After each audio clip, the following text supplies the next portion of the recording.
Yo, what's going on, everybody? Quick Kicks here, jumping on to a chill unboxing stream here on this lovely Monday morning. So lots of stuff going on with this week. It is Halloween, of course. Halloween is also the last day of October. So if you haven't been following and if you've been hiding under a rock for the last little bit, October is a photo submission contest, toy photography contest hosted by ACBA, Articulated Comic Book Art. The number one, and I guess like the godfathers, I would say almost, of the toy photography scene. I know that they started October in 2018, so Panchisi and crew coming up with daily themes to help inspire and motivate people to take toy photography, toy artistry to the next level. And none, just like the other years in the past, they are taking these submissions via Instagram and more specifically via email. And one of the cool things about this year was the fact that we were able to connect ACBA with Titan Toys. So October is now sponsored by Titan Toys Store. And if you're unfamiliar with Titan Toys Store, they are a GTA-based online retailer for collectibles, cards, and all that awesome stuff like that. So one of the cool things, if you haven't been following, with October, you submit your photos, online and try and get traction with hashtags. Bug and Panchisi and the crew have been looking at those photos pretty much every Friday and just kind of going over, composition, lighting, all the other fun stuff that comes with toy photography. And then at the end of the month, what they'll be doing is they'll be picking the top 3 submissions and awarding them with some trophies. On top of that, Titan Toys is going to be juicing that prize pool and that bonus with a little bit of extra. So first place is taking $150 in Canadian dollars in Titan Toys credit, and they'll also be getting a hoodie valued at $130. There's also second place taking $100 in Titan Toys credit with a hoodie as well, and last but not least, third place will get a $50 Canadian Titan Toys credit with a hoodie as well. So that cumulative prize pool that they put together is worth over $600, which is, I think, an awesome way that Titan Toys is showing support for the community. They've done the Titan Toys Showdown last month, which was awesome, and they're definitely authentic when it comes down to supporting creators, toy photographers, and trying to differentiate themselves from some of those other toy retailers. So I wanted to give a huge shout out, one, to Titan Toys. Drew and I, Toy Bacon, we work with them, and again, they're one of our partners. You can actually use promo code Toy Bacon, all as one word, to save 5% off your next purchase. That's off collectibles, cards, different types of things like that. So make sure to check out Titan Toys at Titan Toys Store. You actually see it right there. Is it right there? So you can find them on Instagram. You could also go to titantoysstore.com. That's Titan Toys with a Z, where you can see all their awesome stuff on their website.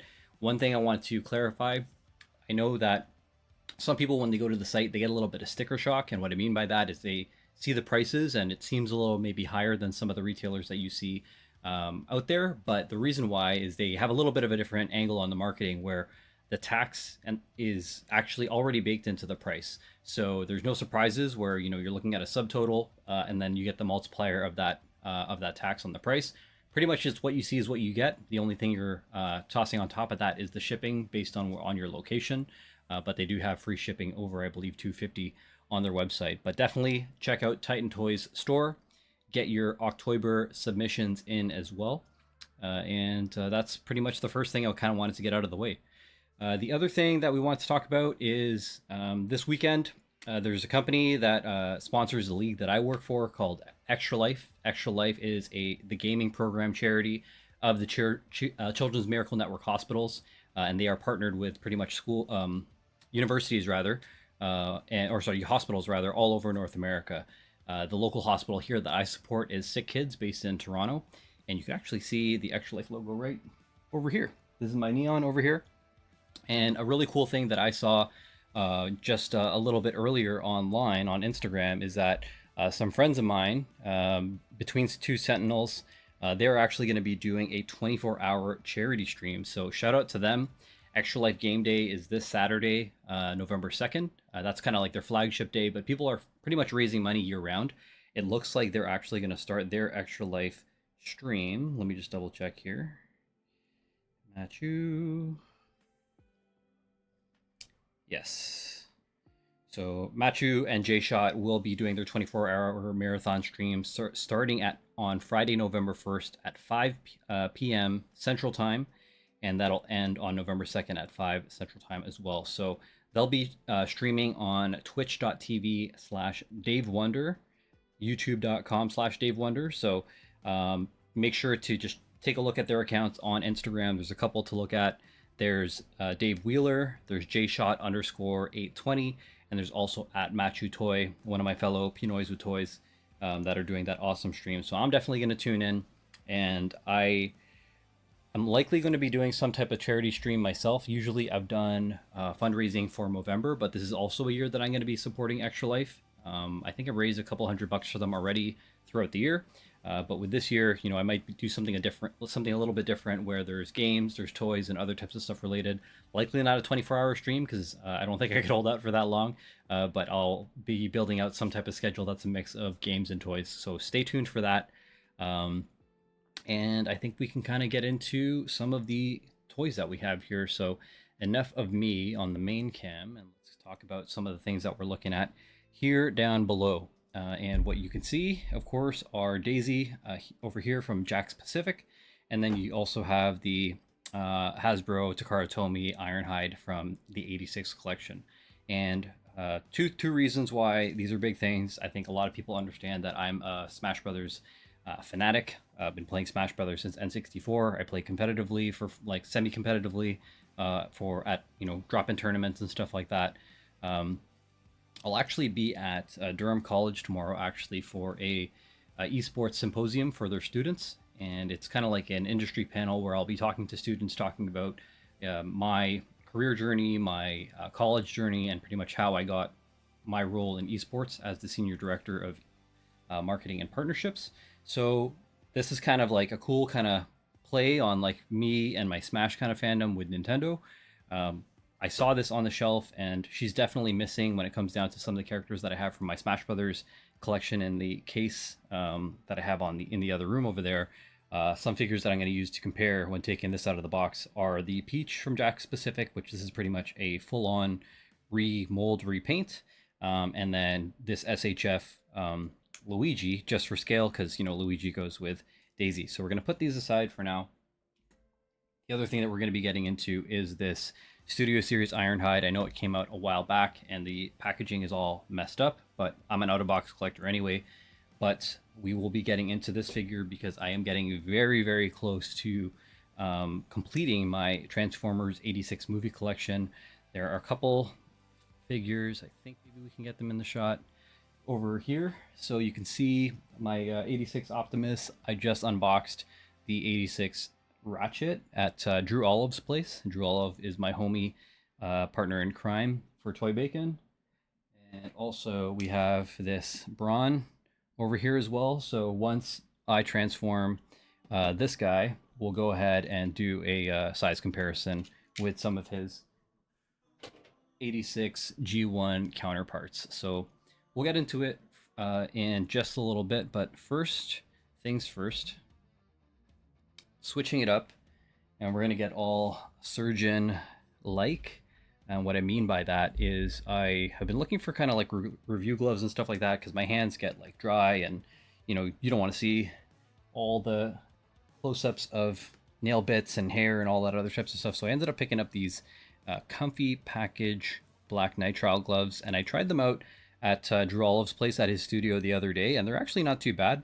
So I'm going to go ahead, and this will be a new, I think, staple in regards to how I go about reviewing stuff, just because, one, I'm a little self-conscious on the hand close-ups and maintenance and stuff like that. I don't go for manicures or anything fancy like that. So let's go ahead and see what this looks like in practice.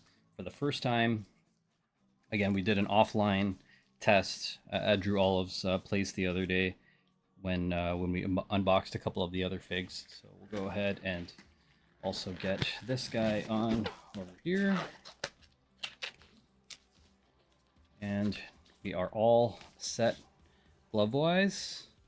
Let's get the gloves in hands. Look over here. One more. Spirit Fingers. Pretty good.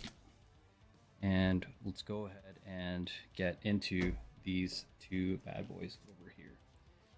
So let's get Ironhide out of the way. This is a more complicated figure, of course, because I'm going to have to go through the transformation, articulation, and all that fun stuff.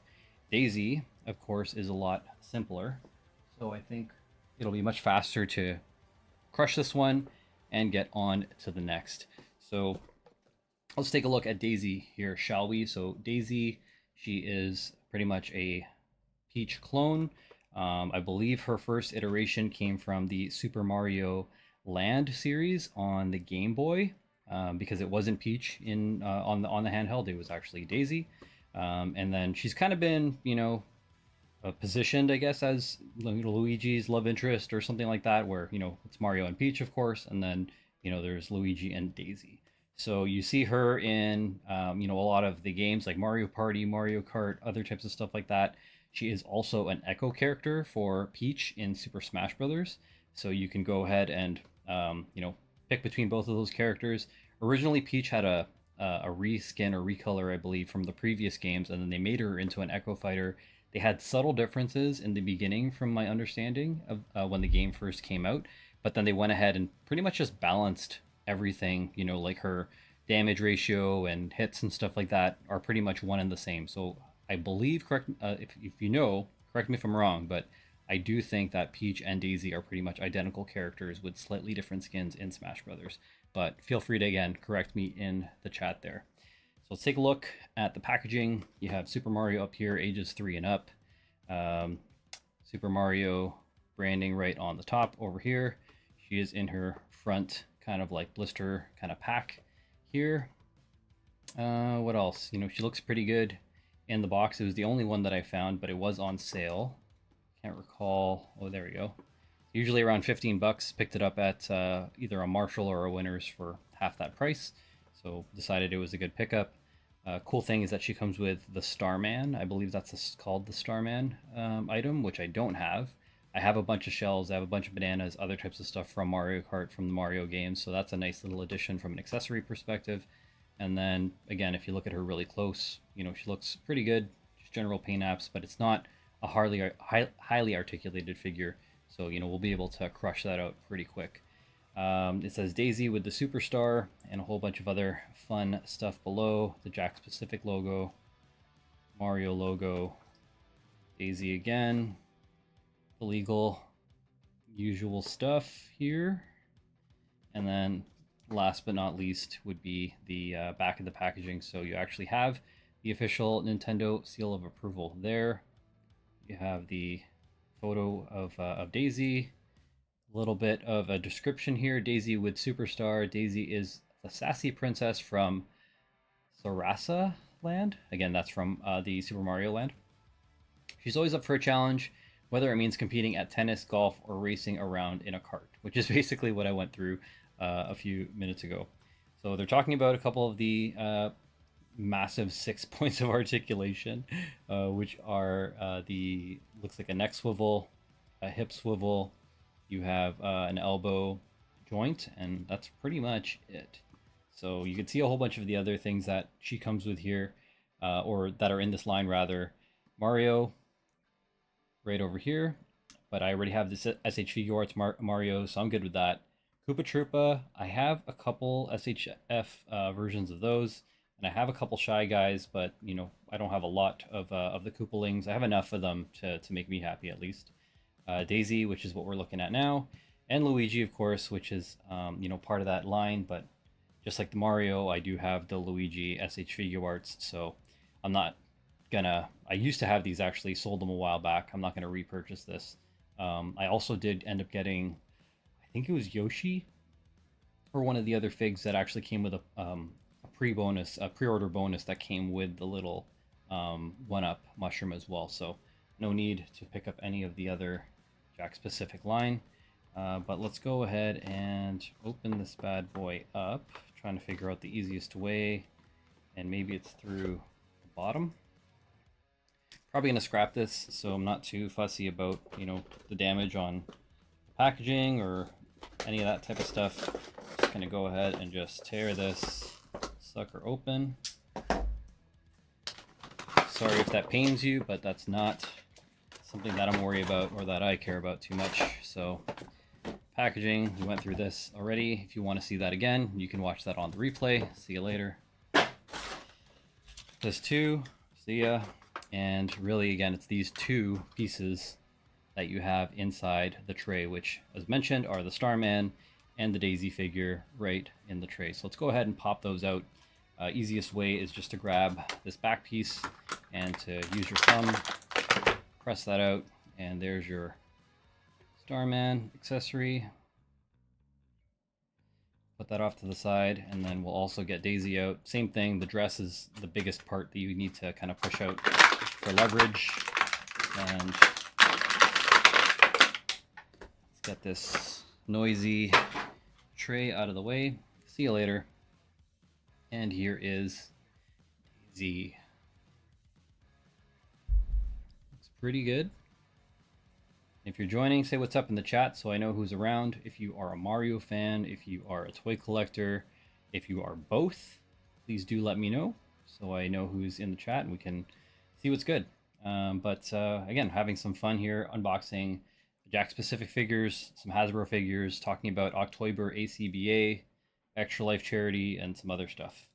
But let's get back to it. I think we'll quickly go through the Starman. You know, pretty simple design here with, you know, just yellow plastic with a little bit of white and black paint for the eyes there. You know, nothing crazy. These different figures also come, Jack specific figures do come with different things like shells and mushrooms and all kinds of fun stuff like that. I was just talking about how I have not only the Jack specific action figures, but I do have some SHF figures that come with accessories as well. So this is something that SHF and the imports definitely aren't making, so that's why I ended up picking up this figure here. So the Starman, if we want to talk about measurements, we can toss it off onto the grid over here. And the Starman measures just about 1.5 inches in height and just about 1.5 inches also in width over here. So we'll get rid of the Starman, toss that off to the side, and then the next thing we'll get into is our Daisy over here. So let me do a quick check. Sorry, getting a few weird kind of pop-ups coming up here on the PC. There we go. So again, getting into the Daisy figure, looking at it a little bit closer, she has her crown, of course, with some white, green, and red paint. Pretty much the same kind of gemstones off to the side. You can see her bangs up here, her little Daisy earrings, and also that Daisy necklace or whatever that is. I just noticed as well that the front of her crown, which is right there, and the back are also, I think, supposed to be daisies, which is kind of cool. Never really noticed that detail. But we can go ahead and, I believe, do a little bit of head swivel over here. It's interesting in terms of the way that the back is formed, because they did cut out, you know, part of the hair to kind of fit the shoulders, so it does get caught. You can't do a full rotation. And then there is a little bit of forward and back nodding neck tilt. That's just on a ball joint in general. Let's see here. Very limited shoulder rotation as well, where we can move forward and back. That elbow joint over here, very, very slim. Let's go ahead and bend that forward. Pretty much she has a little bit of a 90 degree to the arm, and you can twist that in and out to wave. And then finally her hip swivel over here. And this is all one piece of yellow plastic painted with orange paint there. Last thing is you could take a look underneath, and she does have these little feet, which I think is kind of cool. You know, something you don't really need to pay a lot of attention to because they're pretty much hidden anyway. I don't believe that they provide any type of stability or balance at all. I don't even know, honestly, if they touch the floor. They might just be there, but they are, you know, looks like kind of beige or like flesh tone plastic with a little bit of orange there to kind of match the rest of the dress. So what we could do is quickly do a height and size measurement. So we'll toss that again off to the side here. Daisy is standing at just under 4.5 inches in height, maybe even closer to like 4.25. And at her widest point, which is the diameter of the dress, she is pretty much 2 5/8 in width. So there she is here. And then again, as a direct comparison off what her original mold is of course Princess Peach. So Princess Peach, the main character, Mario's love interest in the game. And let's go through a couple of the ways that they are similar and the ways that they are different. So looking up close, right away, the crown color, the paint, so they're pretty close to the same. But one thing that I do notice is that Daisy does have a line throughout her crown, like a horizontal line going around, breaking up those gemstones. And Peach has just a standard oval or circles going around the crown, where Daisy has the daisy in the front and the daisy in the back. So a little bit different there. Of course, again, Daisy also has a little bit more of a yellow crown, where Peach is kind of that natural gold, type of tone, dark gold kind of tone. We look now at their hair. Peach and Daisy have clearly different hairstyles. Their bangs are different. The color is different. Peach also has longer hair than Daisy. Hers kind of flares up and curls in the back. Taking a look at their facial expressions, a little bit different. Peach looks to have a more slender, longer face, and Daisy has more of a square, kind of head there. Their earrings, Peach just has a standard kind of like blue pearl, where Daisy, we talked about her daisy flower earrings. Looking at the dress as well, Peach has a pop-up collar, whereas Daisy is more of like a folded down collar. Their brooches are different. Daisy with the daisy in the front, and Peach with kind of like that gold and blue. Now Peach's shoulders are a little bit, I'm not sure if it's from the paint or not, but they're a little bit, I guess, rounder when it comes down to the shape of the shoulder. And hers, Daisy's are a little bit more, I guess, ruffled on the side, and then they also have this little extra white piece around that cuff, which is painted white. And then from their arms, Daisy's gloves just go down to the wrist, whereas Peach's gloves go all the way up to the elbow. The top portion here is mainly the same, but one main difference on the top over here is the way that this is painted fully on Daisy and not on Peach. Take a look at the back. Yeah, so you can't really see much of a difference. And then once we get to the bottom of the dress, Peach is just one piece, where Daisy kind of has two layers to hers, and then it has that extra orange paint on the bottom here. And here's one very noticeable difference, is that Peach actually does have like an open piece over here. So it's interesting how they closed up the bottom of Daisy. But you can see, of course, her full-on like legs, Peach's legs there, and her pink shorts. But they pretty much have the exact same heels. So this is likely the same thing, maybe they wanted to save on leg plastic, or I don't know what they did, but that is one difference for sure on the bottom of these two figures. And then there is some type of serial code that's printed on the back as well. So when we put them side by side, you can see that it is a repaint and a slight remold of two different figures over here. And pretty much the same height all the way around. And as mentioned, one of the figures that we wanted to compare and show her with is, just a second here, Luigi. So Luigi is an SH Figuarts toy compared to Jakks Pacific, so there is a significant quality difference between the two. A couple things. First and foremost is just the general sculpt and paint. A lot cleaner lines and level of detail, plastic quality used on the SH Figuarts, of course, but that comes with a higher price point.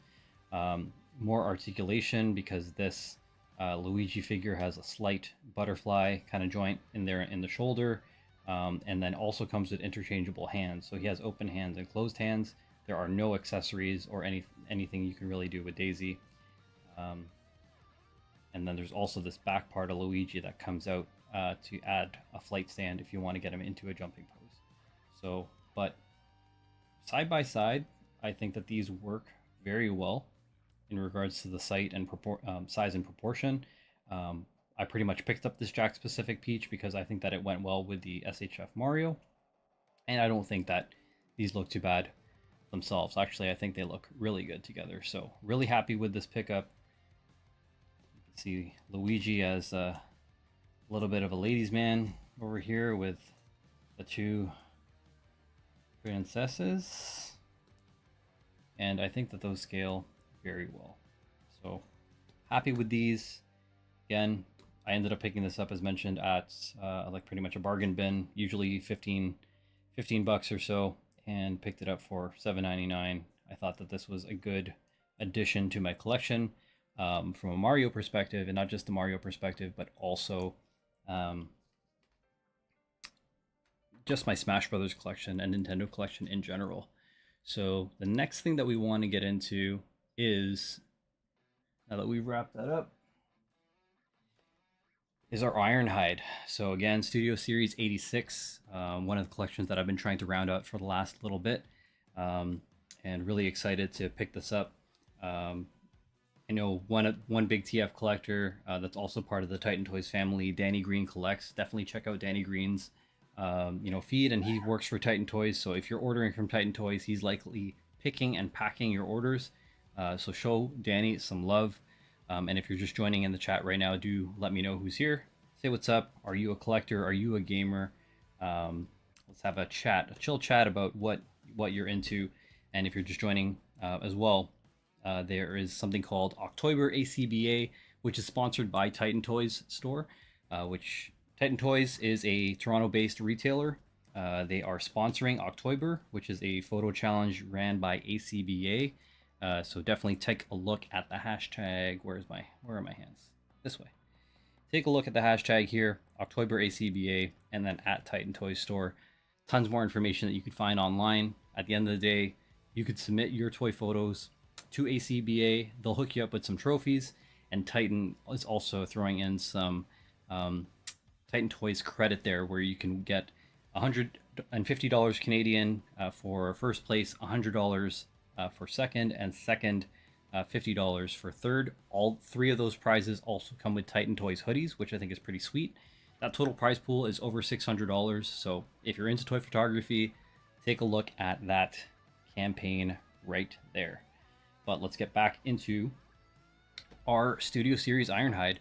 I'm a big TF collector. I think I've shared this in the past before, and I want to share it with people now as well. The reason why I love Transformers, aside from them being badass in the 80s and wanting to kind of like copy like my my younger uncles and stuff like that, what I really liked about Transformers is that you get, the way that I saw them is, you're getting an action figure, you're getting a car, and you're getting a puzzle, because obviously the transformation in itself. So I found that like kind of like 3-in-1 in terms of value, and it's just obviously really cool in terms of the design and engineering.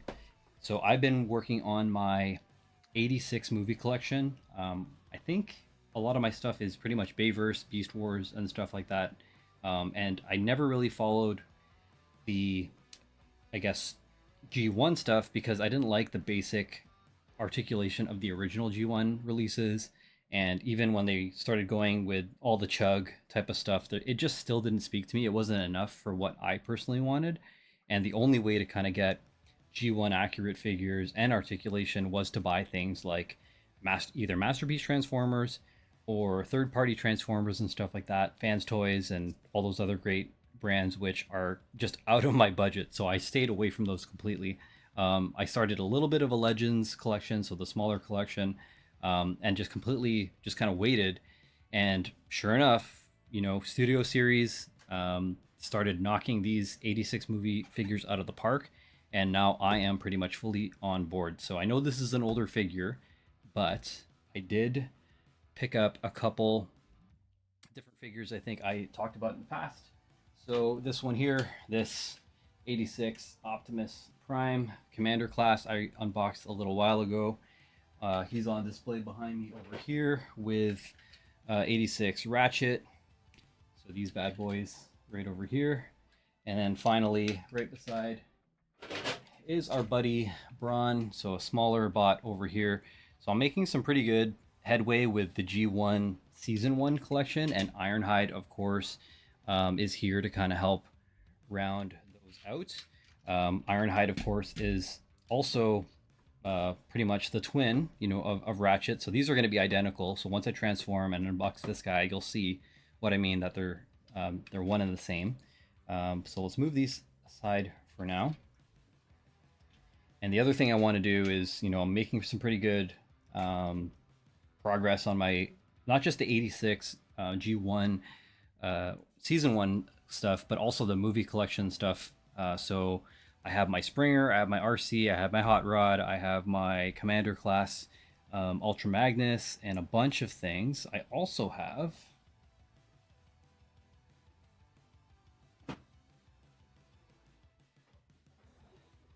these guys over here. So these guys here. So this is Studio Series 2 packs. Interesting how this is in the Bumblebee Buzzworthy version, and this is kind of like the traditional Studio Series. But these are the battle damage version of these figures here. And maybe I'll switch back to this guy, the wide cam. So you can see these guys in all their glory. But these are, again, pretty much battle damage versions of each of the figures. I do have, I think, all of the standard versions without the damage, but eventually I'll go through and unbox and compare, this guy and this guy, for example, right? Slight difference in the clear plastic versus the painted plastic, and that battle damage, you could already see that the face sculpt is a little bit different with that open mouth. So that'll be some fun for another day.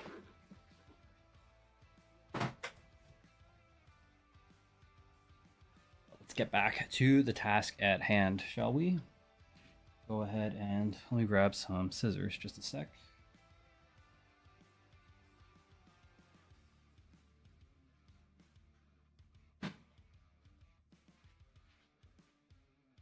Got him. So put these off to the side, and let's take a look at Ironhide in all his glory. I believe he's kind of like, the muscle of the group, and he's the GMC truck from the Bayverse series, but originally this red van design. So you could see with this figure here, again, very banged up packaging, but honestly, I don't care because I'm not an inbox collector, and this guy's going to come out, and this is going into the garbage, or recycling rather. You have your Transformers the movie piece up here, Takara Tomy logo, the Generations logo, some fun work of artwork of Ironhide with his pistol, Transformers listed on the side. You got a Studio Series mark over here, and 86 meaning the 86 movie, 17 I believe the number in terms of where he sits in this particular line of SKUs, and Ironhide with the Autobot insignia there, ages 8 and up, Hasbro. Some more fun arts here. Studio Series Voyager class Ironhide, 86 over here, so pretty much the same artwork as the side, but you get more of the legs and that authentic Transformers insignia there.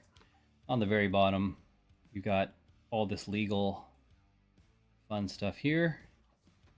And taking a look at the back, you have a picture of the Ironhide bot mode. You have the Ironhide alt mode, 26 steps for transformation, and showing that there is some back art over here. Now, one thing that Drew and I noticed when we were unboxing Ratchet, I think I still have that box here, just a sec. Sure do. All right, this is kind of fun. Boxes look different because the poses that they have them here are different, right? But funny enough, let's take a look at the back. Exact same photos, because these are 100% the renders from the promo art and stuff like that that they originally took, whether they're done in 3D or whether they're done through the same toy photography. Likely, again, just the same 3D renders, but like look at those exact same positions that they are posed in bot mode, and equivalently the exact same angle of the alt mode. And same goes for the bottom. If you look at the bottom even very closely, it's actually that top left render, and they just kind of photoshopped it onto the box art there. So, but if it ain't, if it ain't broke, why fix it? So, smart on Hasbro's part, I guess, to kind of save a little bit of money there. But I thought that was a fun little tidbit because they are twins, right? So let's go ahead and bust this guy out. What else? Did I miss anything here? Yeah, I got everything, right? Figure, alt mode, 26 steps, that, all this fun international language over here. Let's just go ahead and cut him open.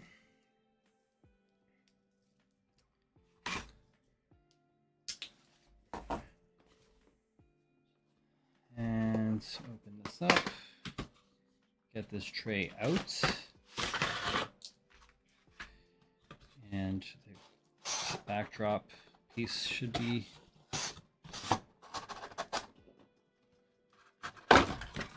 got caught there, and then maybe some instructions.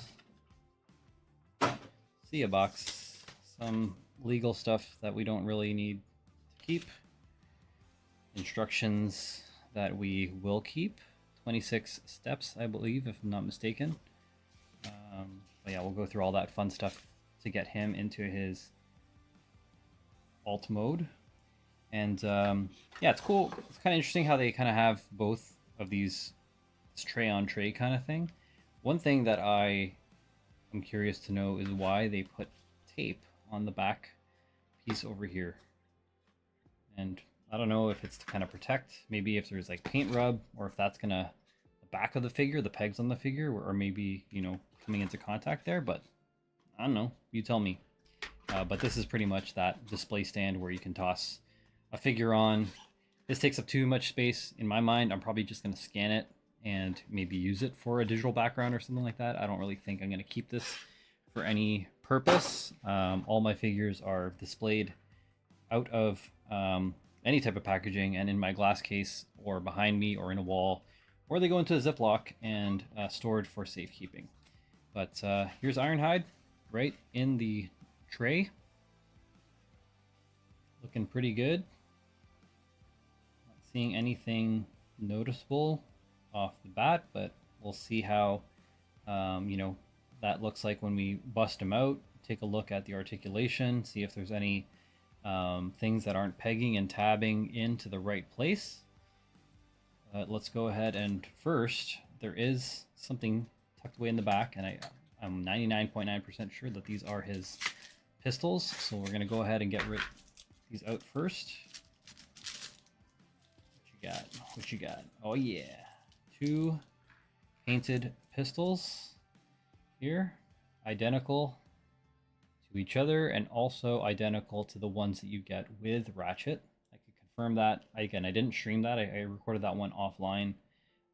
But these peg pieces over here, these sockets rather, are where you can use some weapon storage to peg it into a bunch of different placements on the action figure, which I found cool with Ratchet. We'll get into that on another one, on another comparison video. But we'll go ahead and get these blasters and do a quick measurement on our handy chart over here.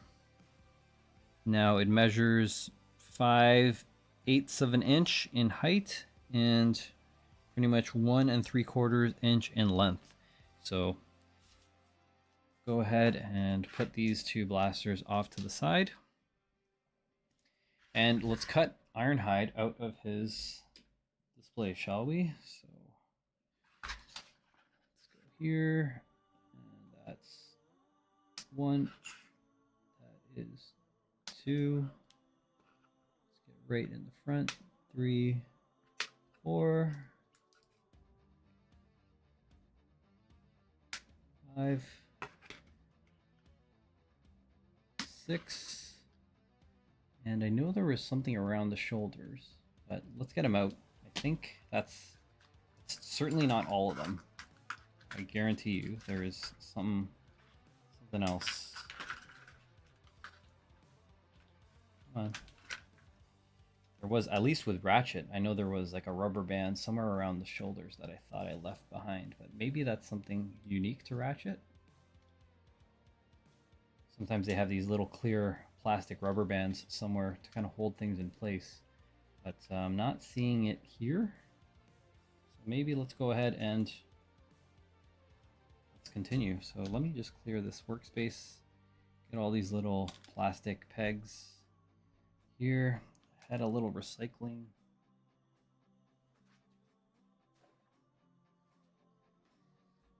All right, here we go. Ratchet in all his glory, looking pretty good. Very G1, very blocky body, which is what we can expect from G1 Transformers, but looking really cool. Take a look at some of the close-up stuff. That head sculpt, very reminiscent of his G1 look. Red plastic with a painted silver face, some blue eyes there. No light piping, that's okay. See, just pretty much, you know, gray, dark gray, light gray, red plastic. You see that this is all done with a clear plastic, which is painted with red and with some silver here. Again, those same two tones of dark gray and light gray around the body. You have a painted hubcap over here in silver. Going back to the bottom, that same light gray on the bottom here. Pretty much all the same red plastic. These side panels here are also done in this clear blue plastic and then painted over with the red. And looking pretty good, not noticing anything significant other than there is some kind of paint damage or chipping kind of like around there. You can probably see that now. And that's one thing I know some people have mentioned in the past with, you know, this. Some people would have preferred this being in the red plastic altogether with just the blue paint, which I think they corrected on this version. Let's take a look, shall we? This is the buzzworthy Bumblebee 2-pack with the damaged figures. And it does look like, if you compare the two, this is done in a plastic and then they just painted that. So maybe that is, you know, what makes this a little bit of an upgrade between the two. But we'll do a review video in future. All right. Getting back to Ironhide, let's go ahead and go through articulation, shall we? Let's go and take a look at the head up close. So the head is on a ball joint, so you could spin that bad boy 360 degrees. Gives it a little bit of forward and backward tilt as well. Side to side tilt, not really, just a little bit. You could get him into a T pose, like so. And there are no butterfly kind of joints here. Those are pretty much pegged into the sides. But you can rotate the arm 360 on both sides. Also a 90-degree elbow joint here. And it does kind of bend backwards on itself as well. So a little double jointed in that sense. You have wrist rotation. And no real tilt or rock, but it does, because of the transformation, this does go down if you need it to for any reason.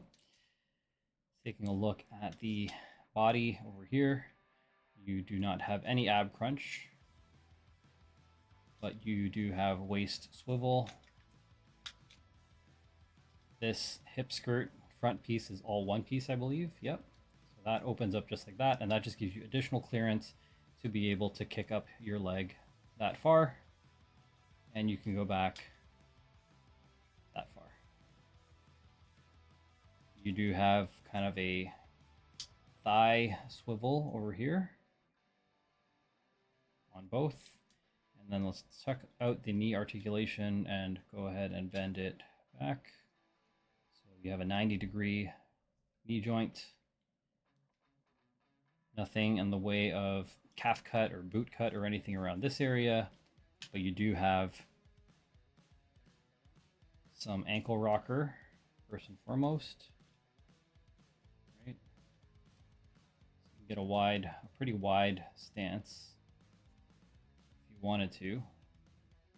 And from forward and back perspective, you can bring the toe that far back and bring it that far forward. So you can get into some pretty, I guess, wide stances, interesting stances when it comes down to getting him all posed up. And let's go ahead and get his blasters in place.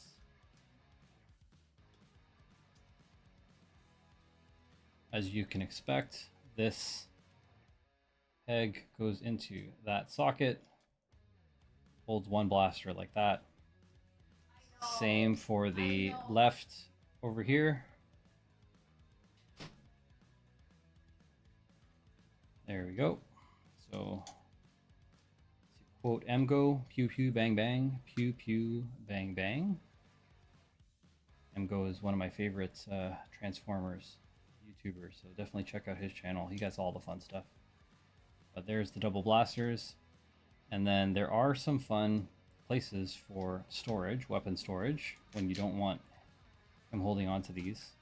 So these, there's these areas over here, these gaps on here where that number, or it looks like a number 1 is kind of printed in there. They actually peg into these guys over here. So you can go ahead and do something like this and peg both of these guys right onto, again, these here. And you have weapon storage around the back. I do find that the left, or his left shoulder peg, is harder to get into than the right shoulder peg. So just something to think about. So they peg in like that. If you just kind of want to have his blasters off that way. I believe you could point them down as well. Let's try that out.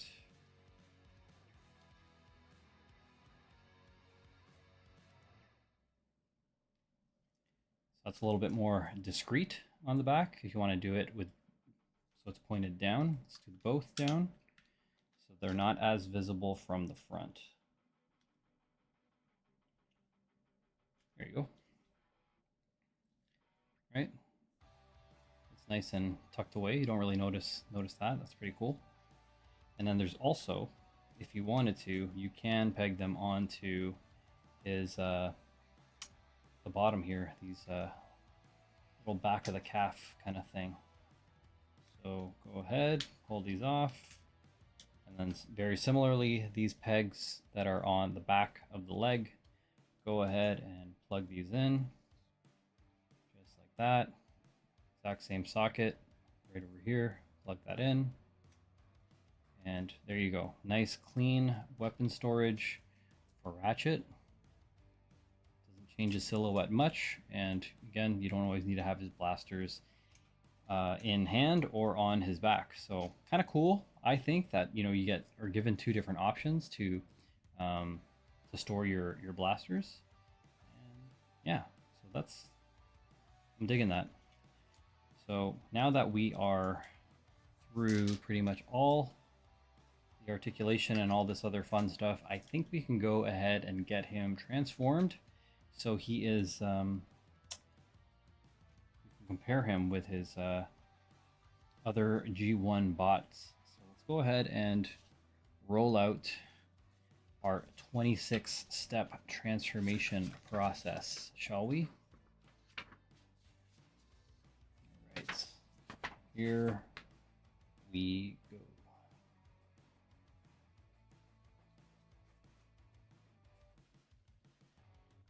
So we have them in hand. I have this fun tool called a spudger, and I use this for Nintendo Switch repair. It came in my laptop repair kit and stuff like that, but sometimes when things are kind of clicked in and tabbed in, it's hard to kind of grab where they kind of separate. And already this is telling me that I need to pull the top back. I guess I can grip it from the front here, but I guess another way you could do it is just by, getting this into that cavity and, pulling that apart. A little bit more surgical with the removal there, but there we go. That's open. Open this chest cavity, and then this lid will also fold out. And that forms that windshield and the front of the van, I believe. And we'll go ahead and pull this up. And then now we do a 180. Sorry. Once that's open, you get to tuck his head into the bottom here. So now that is there. And then we can go ahead and close up this front piece. Let click. Yep, there's a little bit of, there's no click, but there is something kind of connecting these two parts over here. Now we're going to go, and it says to do a 180 and to fold this back piece down. So this comes down. And then we're going to go ahead and separate this piece here, and this rotates around. Just a second.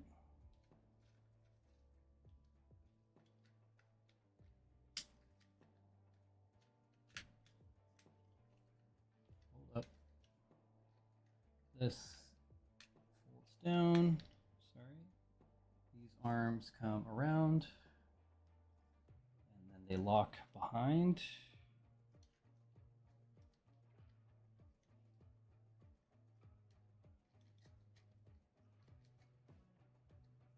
What's going on here? Hold up. Do they? Yeah, these go down. And then it says we fold these in like so. All right, that's one. And that is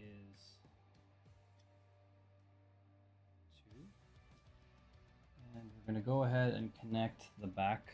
This peg right here will slot into that right there.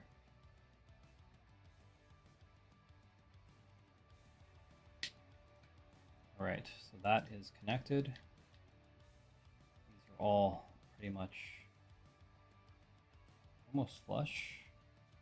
Let's go ahead and just make sure everything is nicely connected there.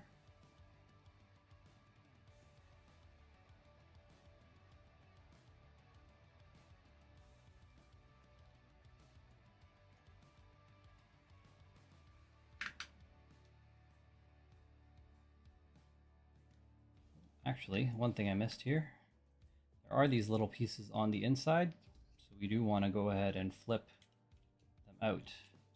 And I don't think I missed that. I noticed that on my ratchet, so I'm going to have to go ahead and flip those windows out as well. So, all right, those are open. This area can now collapse into itself. It looks like these hands, or this top part, will fold down.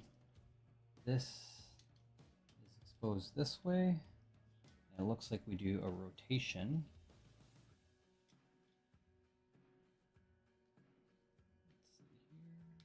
There we go. So rotate that hip part.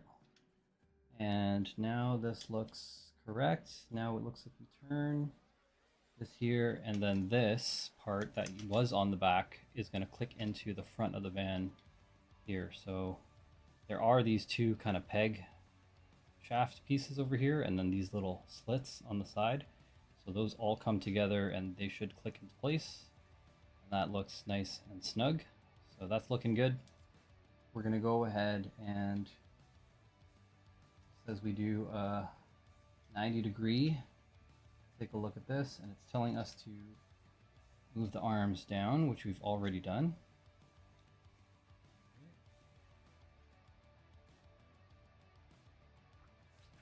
On to the next step here. Looks like these go up a little bit and then bend down a little bit too. So these are gonna all lock into place. Now it's telling us to get to the legs, and that the legs have a part that turns, up.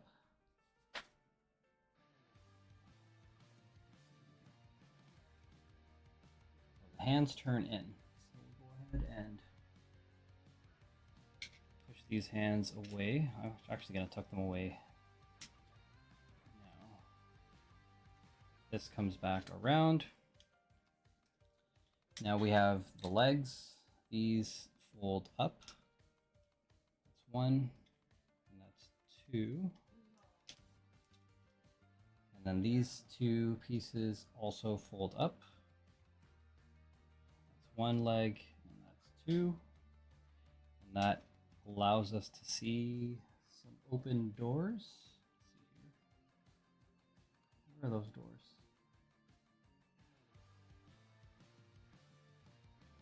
Oh, never mind. They don't fold up. These fold up. And now you have these windows to expose, and they get folded out each way. And then it looks like we bring all of this together. And then there's some parts that connect all these tab pieces over here. So you have two pegs on this side, and you have two sockets over there. So we're going to go ahead and just, wait, not yet. It's telling me to connect the back parts, the shell of the van over here. So I'm going to go ahead and connect. There's this peg here, and there's this slot there. So we're going to go ahead and connect that.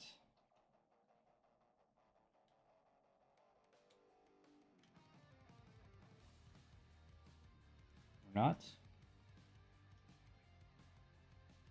Maybe it is easier if I connect the legs. Let's go ahead and peg these in. Peg. Peg.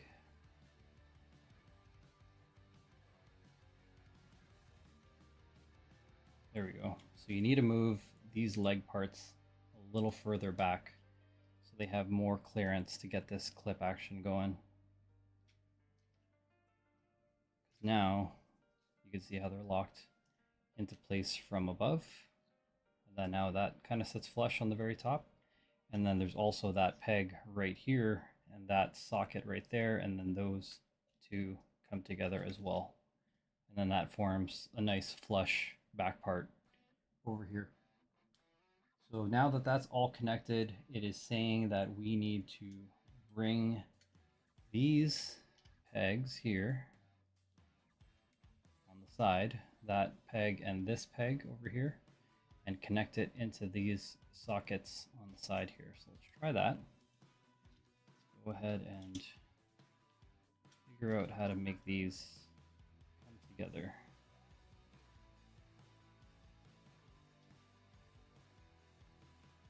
So that kind of works. Just got to figure out the right angle to get all this going on here.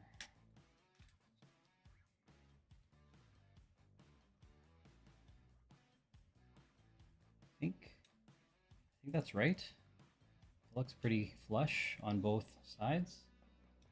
So that is all connected now. Now it's saying to bring this part down. So there are more pegs on the back here and a couple more socket kind of pieces on the side. So we're going to go ahead and flip those and tab them in. If it'll let me. There we go, that's one. Second one's a little tricky. I heard the click though, and then the back part. All right, so that looks all locked in on the back part. Now we're going to go ahead and do the remaining leg parts. So it says to fold these up. This folds up as well. And then we flip, use this hinge over here to flip it around. And then tab it in somehow. So I believe that part right over here, this little hook kind of part there, that will tab in here. And let's try that out. Fold across and tab in here. All right, and then same here. Just push this whole section in. Just kidding. Looks like this, because it's on the outside, we're gonna have to sneak it in to the back of the front. So I'm actually just gonna take that front part apart, and then I'm gonna push this all together here on the back to get everything clicked in. I'm gonna do the same thing on the other side. So again, fold this forward, tab in on the side over here. This all attached. There is even a little peg, blue peg there that slots in somewhere there. And then finally, we'll use that front part again to snap those into place and hopefully have them hold. It's a little tricky, to be honest. Trying to figure out the easiest way to get him clicked in.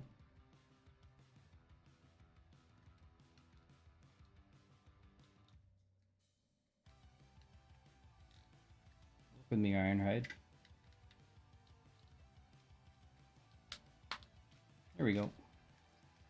So you just kind of need to hold that front piece while squeezing these two pieces over here, and everything clicks together. So let's just go through and make sure everything is tabbed in. This popped out on the back, so we'll go ahead and click that back in there. This guy looks good. And I think that's it. The only thing to do is to mount his blasters on top. So it's the same place that he had the leg storage. So we're going to go and mount these blasters with the black handle facing in. That's one. Again, same thing. There's these little sockets, rectangular sockets there. Plug those in. And there you go. IRONHIDE with his blasters on the front. So not looking too bad. Autobot insignia over here. Some silver paint. Again, all this top area is actually clear plastic that they painted with red. They got a pretty decent color match, not perfect. You have the yellow paint on the blasters, yellow paint on the hubcaps. All painted silver bumper there. No paint on the back. And that's actually a funny thing because, you know, he doesn't have, Braun doesn't have the paint on the back either, despite the fact that the paint is on the sides. And then his twin, Ratchet, pretty much they're the identical, and he also doesn't have anything there. But I think that's also why they, you know, started doing this blue G1 paint instead of actually having the painted plastic. But yeah, this is the best comparison that you could have, you know, between these two. Is the fact, again, they're the exact same figure with slight paint detail differences. He also comes with these two little parts that you can pull off the top for the ambulance lights. And the cool thing as well with these figures is, you know, another part, storage part that we have as well is the bottom there, which actually doubles as the exhaust. So if you don't want Ratchet to have these up here, you could always take these off and go ahead and peg them into the bottom here, just like this. Again, peg onto that rectangular peg here, and then now he has a dual exhaust, just like his bro Ratchet. And let's go ahead and give him a measurement here with the exhaust on. He is pretty much exactly 5 inches, measuring in length and measuring at 2.5 inches in height, and just about 2 inches in width. And both roll, which is cool, as long as you get their hips kind of pegged up. But there you go. IRONHIDE, Ratchet, Optimus, and Braun. Some G1 figs side by side. And I think they scale pretty decent.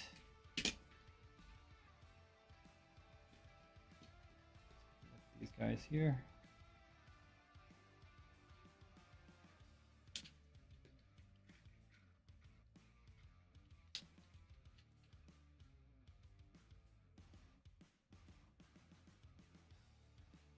Pretty good.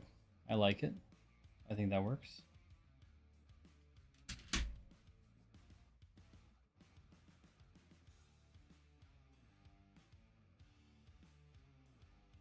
Looks pretty good to me.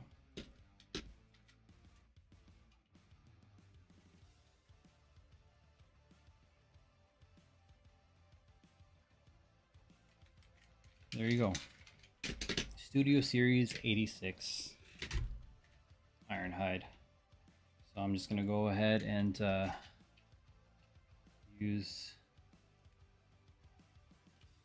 some space behind here. What's going on? I'm trying to get these wheels out for Optimus. I don't know why his wheels aren't coming into contact with the ground here. Just a second.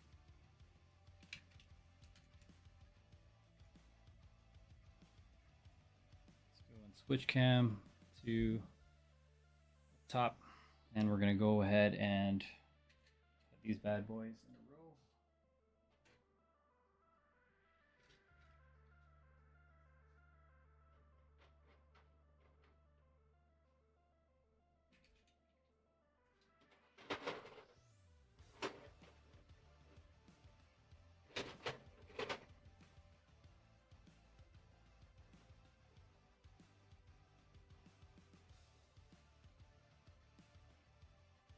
And there you go. G1 Transformers off to the side. And I think that is, maybe that's a wrap. So we went through some fun stuff today. We went through Daisy and Starman right here. Right? And they work well with Peach, of course. We also compared her to Luigi. Pretty good too. And finally,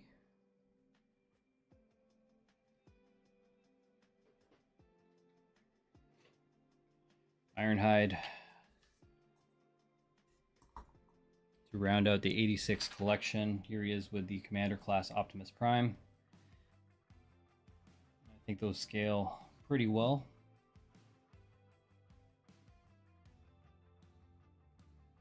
Digging it. Like I mentioned before, a couple other things that we'll do is we will do some comparisons with their battle damage variants as well. So I have a couple different 2-packs. First and foremost, this is the Buzzworthy Bumblebee pack that I got from Hasbro Pulse. And there's the battle damage Ironhide from when Megatron kills him in the 86 movie. So now I have 2 Ironhides. We can do that comparison here on another video. Pretty much, you know, identical truck that we have over here, or van rather.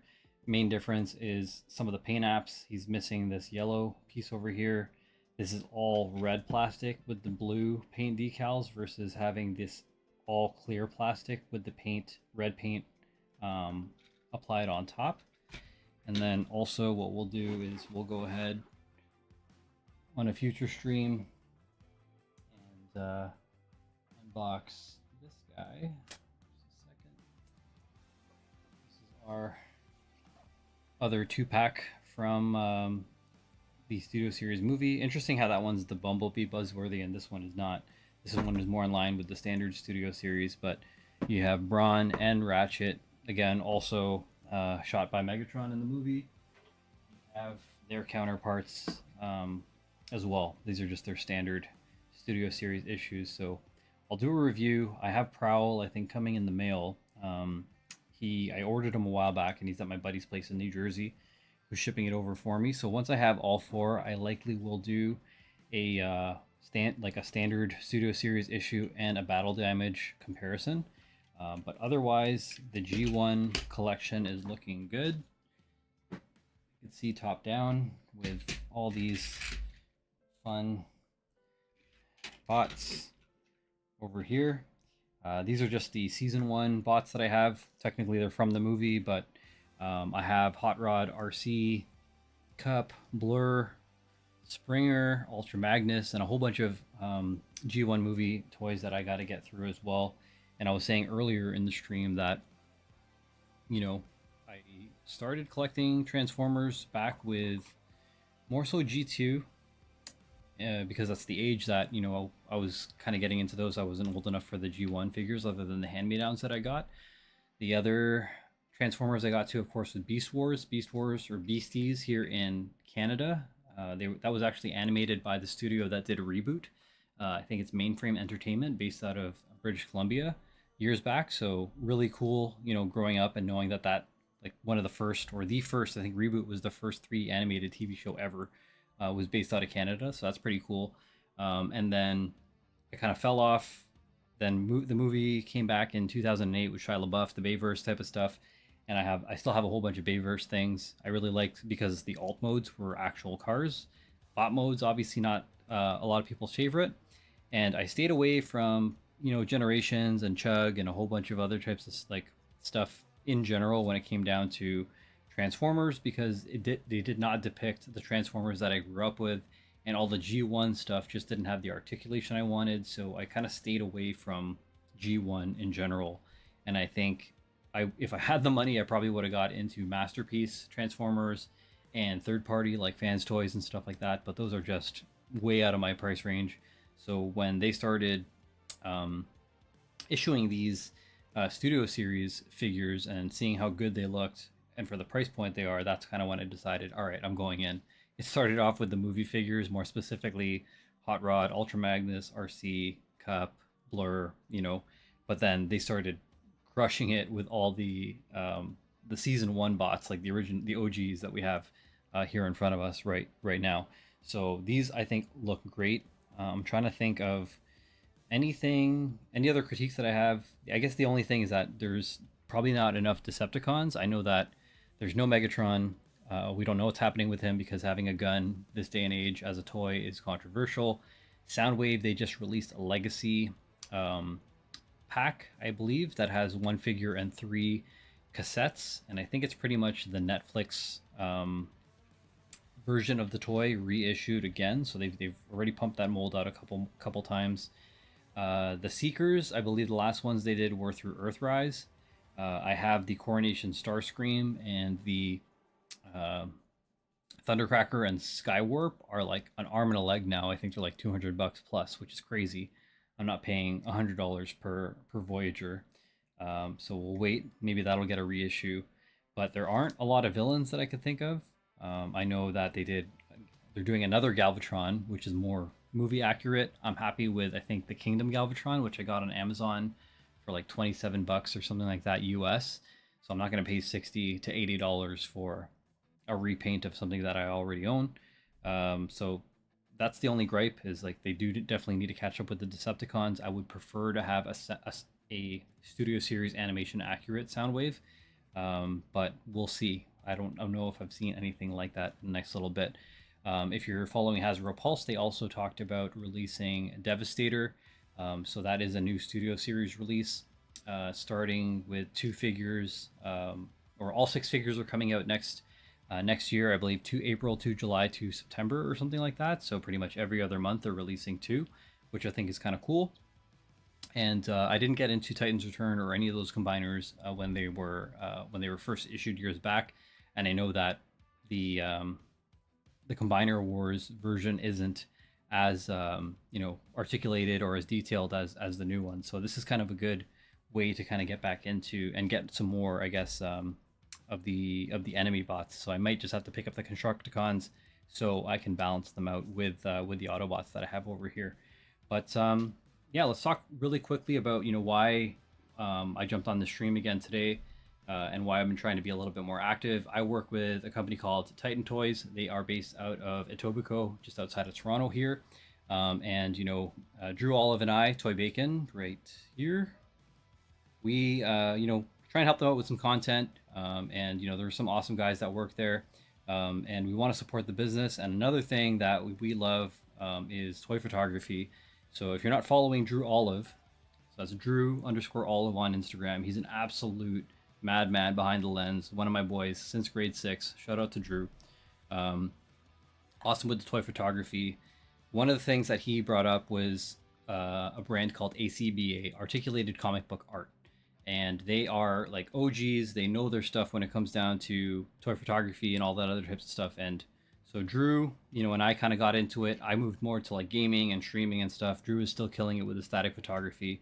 But where I'm getting at is there's an event that's wrapping up soon, October, which is basically every single day. Pancheezy and the crew at ACBA have given you a list of different creative themes that you can shoot toy photography and submit that to October ACBA on Gmail for a chance to win some trophies. So there's first, second, and third place trophies over there.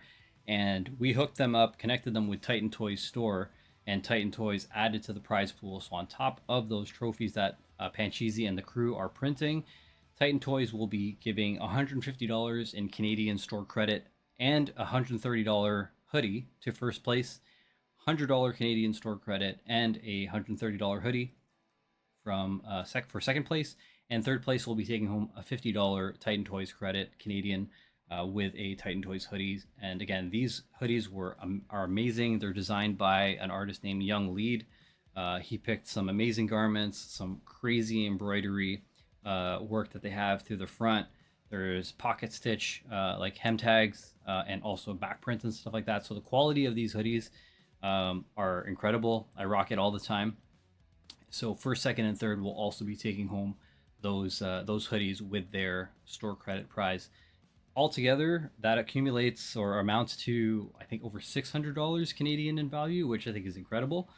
So shout out to Titan Toys for sponsoring, and shout out to ACBA for bringing October to life. Looking forward to more of that. If you do want to see more amazing toy photography, Pancheezy, Bug, and the rest of the gang typically stream on Bug's channel on Friday at 8 p.m. Eastern. So they go through, weekly submissions of October, as well as any type of Hasbro Pulse and other type of collector news. So definitely follow ACBA and check it out there. You could actually submit and find the hashtag to see all that fun stuff right here, over here, hashtag October ACBA. So as you're posting your photos, make sure to use that hashtag at Titan Toy Store as well, because you might have your toy photography featured on their stories, because they really like to support the community.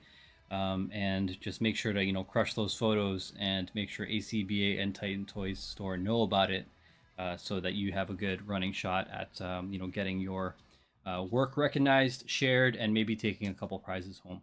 A couple of the other things that I was talking about is I found out my boys, Between Two Sentinels, J Shot, and Machu Toy are going to be doing a 24-hour stream starting this Friday, November 1st at 5 p.m. Central Time, and they will be streaming for 24 hours until Saturday for something called Extra Life Game Day. So funny enough, Extra Life Game Day, or Extra Life, is one of the sponsors that works with the esports league that I work for. There's the light to prove it, and here's also a mechanical keyboard to prove it as well. And Extra Life Game Day, or Extra Life in general, is a program of Children's Miracle Network hospitals. So they are a network of hospitals across all of North America, where they are trying to change kids' health and change the future. So you can play games, you can play board games, you can play tabletop games, you can play video games, whatever it is. Find your local Children's Miracle Network hospital and give back in some capacity. I'm personally raising money for sick kids in Toronto. So they're based local to me, and I've had friends and family that have been treated at sick kids, and that's my way of kind of supporting them. So I'll also be doing an Extra Life charity stream at some point in November. Not 100% sure yet. Definitely not 24 hours. I'll probably do a 12-hour stream mixed with toys and games. So stay tuned for that. But the official Extra Life game day on their calendar is November 2nd. But you can fundraise year round, and they're an awesome charity to work with. Shout out to Jill and Adam and Aaron and other Aaron and Jeff and all the other awesome people at Extra Life. I had a great time going to Extra Life Ignite. They had me there on stage talking about how colleges and universities can make a difference in terms of raising funds for their local Children's Miracle Network hospitals. I believe we raised over $30,000 last year, based on the participating colleges and universities that all have their gaming clubs and stuff like that. And we kind of connected those gaming clubs with their local hospital, and they did a great job. So we're really excited to do something like that again this year and knock it out of the park. We also host charity, like a charity trivia every summer. So I work with a charity host, a trivia host rather, and we do a charity event over Zoom for the staff. The top three people on our, or top three teams rather, in our staff groups will get charitable donations in their name. And Extra Life is just an awesome charity to support. So if you're looking for something to support, check out Extra Life. Check out the stream that Machu Toy and Jay Shot are doing this weekend. Stay tuned for mine. And otherwise, I hope everyone has a great night. Before I go away, the last thing I will say is, I am actively trying to figure out my stream schedule and to be a little bit more predictable with when I'm covering toys, when I'm doing industry stuff, when I'm doing interviews, when I'm streaming games.